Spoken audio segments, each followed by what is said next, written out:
fairer, yeah? Those who are coming from the northern part of India, for example, yeah? Afghanistan, some of them from the Caucasia, from Aryan, and all that particular group. That's the first point. The second point about important, yeah? What's the question? How important? Yeah. 24 minutes. I don't think so. Yeah, I don't think there is the role that has been played by Osama bin Laden is very important. I just want to give you a very simple scenario. See? First, we must know that history told us that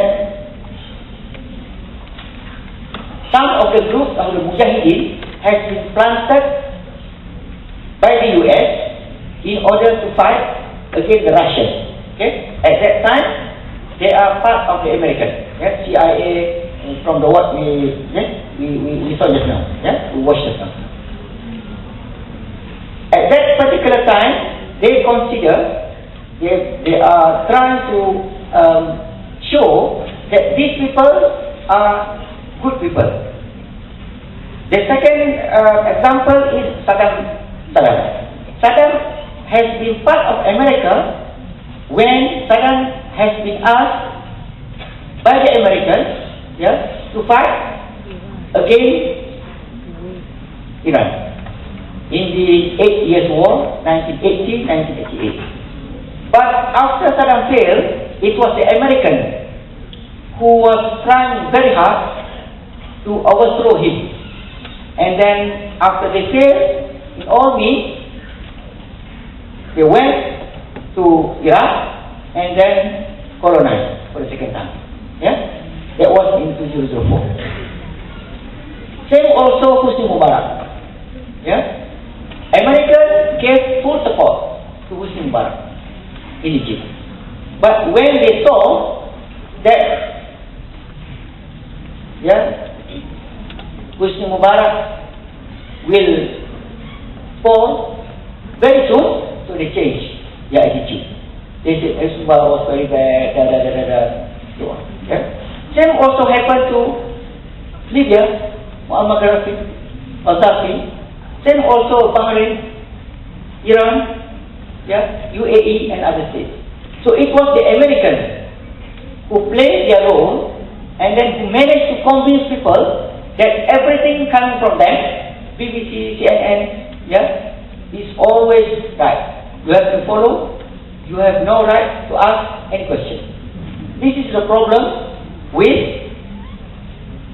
the majority of the Muslim minds, yeah, especially their leaders. I won't blame you, yeah, yeah. But if you want to be a leader, you have to be very careful. Yeah.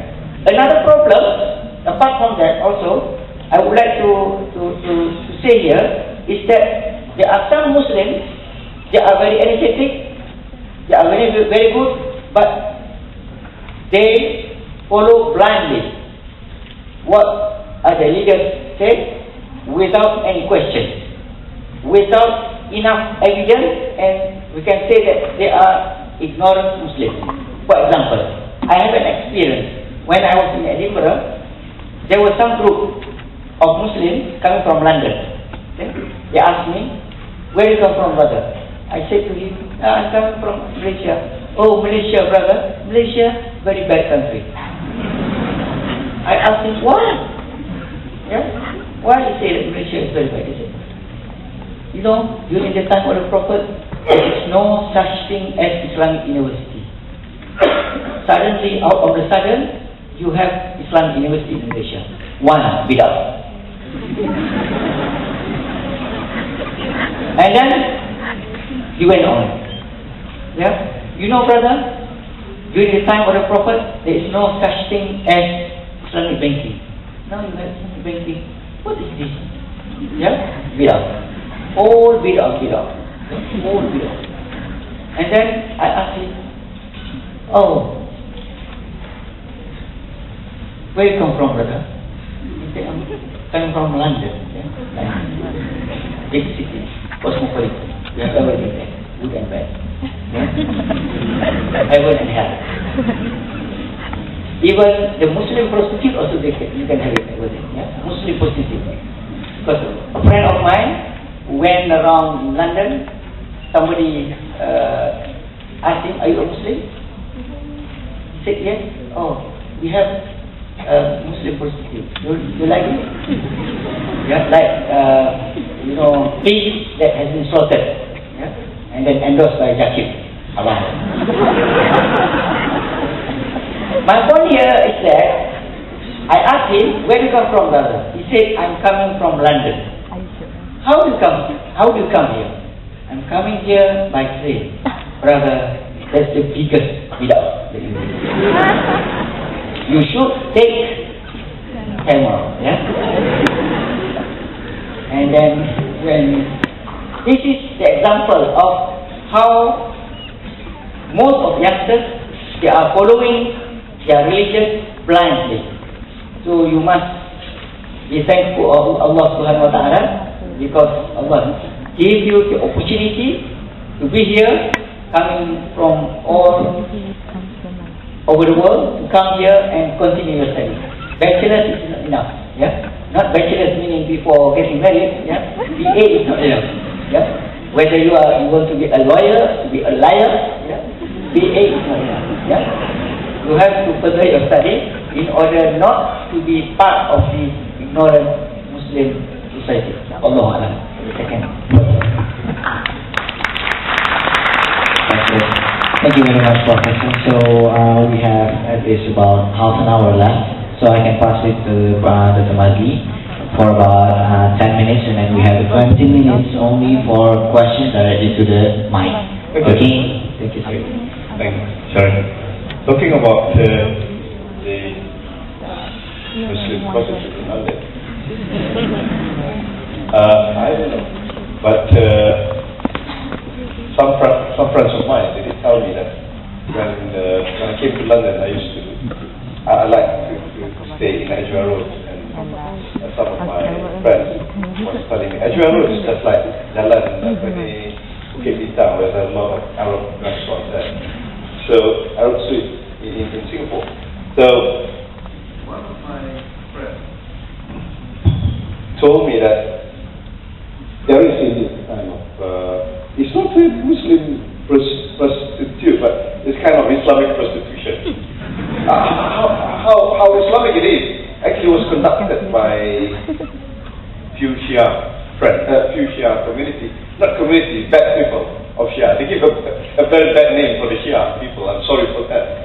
So they conducted a legal muta marriage for the Gulf people, and it's very ironic. If you find those people from Gulf, they are Wahhabi, they are against the Shia. But when they go to London just for the prostitution, they can agree with Shia for muta marriage. Okay, anyway. So talking about Bin Laden, there are two books that any of you, if you're really interested in knowing closer about Bin Laden, you should read. The first book is the interview of Abdul Bari Atwan. He's the chief editor of Usul Arabi, the newspaper, online. He went to Afghanistan and he managed to meet Osama and conducted a very brilliant interview with him. You can just Google around in Amazon. And it was translated to Arabic as well. And the other book, it was written by Robert Fiqh. Again, an interview with Osama bin Laden. I forgot what the title of the book, but it was written by Robert Fiqh. You just Google around Robert Fiqh bin Laden interview. You find it, inshallah. Don't read Rohan Gunaratna. Rohan Gunaratna, he wrote a very brilliant piece on Al-Qaeda, but unfortunately, he did not really engage with the ground, with the facts on the ground. Yes, he's a great scholar of terrorism, Prof. knows about it very well, but he couldn't point out the real things happening. Just couldn't understand it. Even compared with with Robert Fiqh. I think Robert Fiqh is more well learned and well versed than him when he talks about terrorism, Al-Qaeda, and something like that. But brothers and sisters, there are two things that you have to differentiate when we are talking about Osama Laden and America. Number one is the constant resistance against occupation, and number two is the Westernophobia. You have to separate between these two things. Number one, the constant struggle, the constant resistance against occupation is daruri, is wajib, is an obligation. Not only on Muslims, but on every single free man in the world.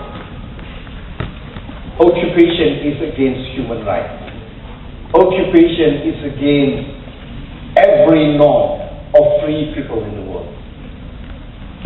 So any people who is going against occupation, they deserve to be glorified.